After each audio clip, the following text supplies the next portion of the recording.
Hello and welcome to the Breeders' Cup Challenge Series recap show, where we take a look back as well as a look forward at some of the Challenge Series races and those horses that have secured their spot into the starting gate on November 4th and 5th, the Breeders' Cup at Keeneland. Brittany Urton alongside Dave Weaver. Dave, what is it about this time of year that makes it so exciting for racing fans? We're only 3 months away from the greatest 2 days in thoroughbred racing, so these opportunities to punch the ticket into the Breeders' Cup World Championships, time is running out.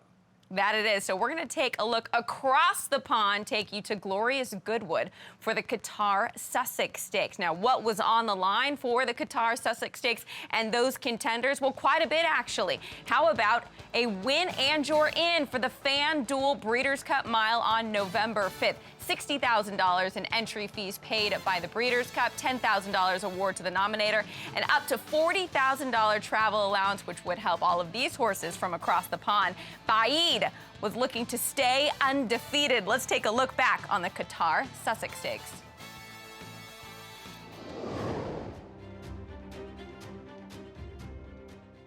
More Baaeed on the extreme right, cruising at the moment, as you might expect. Modern Games under pressure at the cutaway, alcohol-free, exploring a run on the far side. Bathrat Leon just gains a little bit of momentum there from the cutaway, leads by 2 lengths, chased by Modern Games. And here is Baaeed now, asked the big question on the outside. Baaeed cutting them back, Modern Games putting up a fight, but Baaeed, oh, this horse has got gears that other horses do not possess, and it's 9 from 9.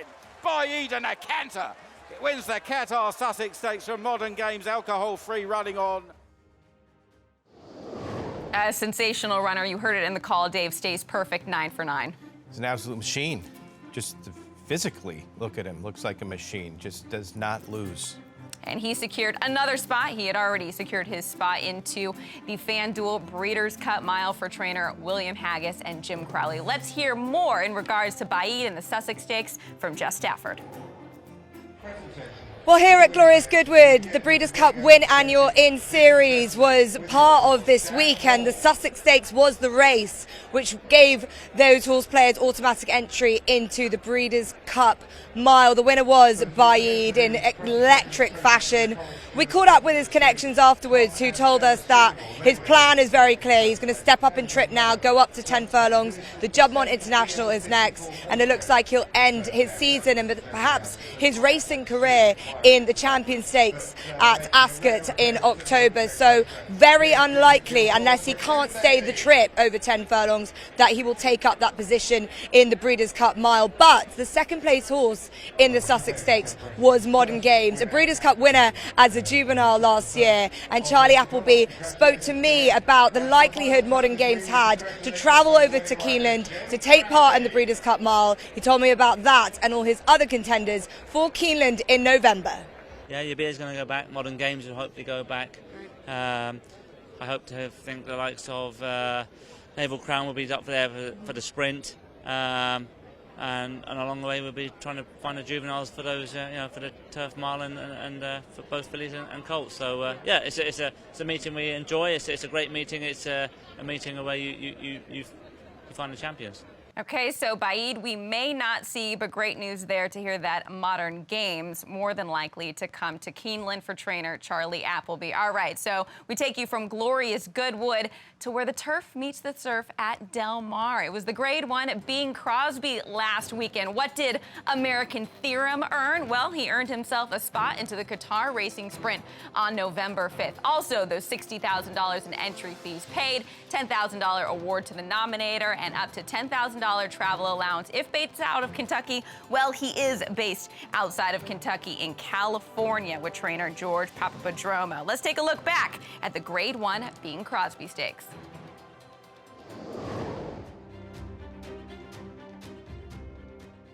Shaw's been overtaken. It's American Theorem, the grey, in full flight for the wire. I do believe the rider just dropped his stick, but it's not making any difference. American Theorem striding home strongly. Get Her Number is now chasing from second. American Theorem and Joe Bravo have won the Bing Crosby. Well, the crop was unnecessary for Joe Bravo. What did you make of the performance by American Theorem in that Grade 1 event? When you go back and take a look at his career, he was Grade 1 placed as a 2-year-old, raced only once at 3, didn't get outside the allowance ranks at 4, but this has been his breakout year. He started the year in the allowance ranks and now has won back-to-back graded stakes. Joe Bravo finished 3rd in 2016 Breeders' Cup Sprint. He's looking for his first BC Sprint win. Let's hear more about this Grade 1 Bing Crosby winner with Gabby Gaudet, who joined trainer George Papadromo. George, it was such an exciting weekend for you, your first Grade 1 victory. I know when we interviewed you after the race, or when Brittany did, it didn't sink in yet. Did it sink in yet? It did now. Yeah, I mean, like I said, it was a, what can I say, great feeling winning a Grade 1, and especially with American Theorem, special horse for us, and yeah, it was great. I mean, what can I say? So how do you go from that race, the Bing Crosby, and get to the Breeders' Cup? What's next for him? Next for him, we're thinking about the Pat O'Brien. That's in his next race, hopefully, and go from there. So with that, are you thinking about maybe stretching him back out in distance, sticking to sprint distances? Obviously, the Bing Crosby, a win in your end for the Breeders' Cup Sprint. Yeah, I mean, yeah, we're going to have our options, like either short or long. Hopefully he does well there, wins that one. But like I said, I mean, I'm just kind of taking it every day by day with him, All right. Well, congratulations thus far. Good luck. Thank you. Well, we look forward to seeing American Theorem in the Pat O'Brien. As Gabby had mentioned, a win and you're in for the Breeders' Cup Dirt Mile. So Options. if he wins that, yes, options are definitely a great thing to have. And so many exciting races on tap November 4th and 5th at Keeneland. Of course, the crown jewel would be the Longines Breeders' Cup Classic. Now, who could we potentially see in the starting gate? Well, let's take a look at the projected, I should say, horses for that Breeders' Cup Classic race. Now, with these win and you're in races, you secure a spot, obviously. So Cyberknife secured his spot by winning the TVG.com Haskell, and Olympiad secured his spot by winning the Stephen Foster. So potentially right now, based off of earnings and points, these are at least 10 horses as it stands today that we could see in that lineup. Life is Good could get added to that list of automatic bursts with a win in the Whitney, and of course Flightline, everybody looking to see him in the TVG Pacific Classic. Looking forward to that. And this weekend we have more win and you're in races. The Whitney coming up from Saratoga, a win and you're in for the Breeders' Cup Classic, and also the Clement Hirsch from Del Mar. That's a win and you're in for the Breeders' Cup Distaff. So we'll go from east to west coming up this Saturday, August 6th, the Whitney at Saratoga for the Classic, and the Clement L. Hirsch Stakes at Del Mar for the Breeders' Cup Distaff. For more on that race for the ladies, let's check in with Andy Biancone at Del Mar. Brittany, we're here at the barn of Michael McCarthy, where She Dares the Devil, the Brad Cox trainee, will be shipping into tonight. She's going to be taking her flight. Flight should land around 4 p.m. at LAX. They'll van to San Diego, and she'll be here. She'll probably gallop right into the race. This is similar to the route Mandaloon had when he ran the other weekend. He just came in on Wednesday, galloped straight into the race, and ran on Saturday. She Dares the Devil is a defending champ of the Clement Hirsch. She won this impressively last time off a 2-month freshening after finishing 3rd in the Ogden Fitz. She most recently finished 2nd in the Fleur de Lis, but that was about a month ago. So she has a race closer to this one coming in as a prep, and I can't wait to see her, Brittany. It's going to be great.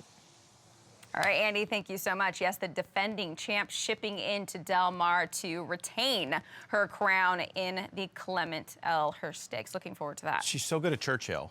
But now that we know she can race at Del Mar and win, that makes sense for her to come back and try to punch that ticket once again. Plenty that we looked back on, plenty to look forward to. In particular, between those two races, what are you most anticipating? The Whitney. I mean, the Whitney's an absolutely great race year in and year out, and getting a chance to go to Saratoga and win a race and know that you get to go to Keeneland if you win it. It's a very good field. Life is Good. He's going to have to bring his A game, but doesn't he always?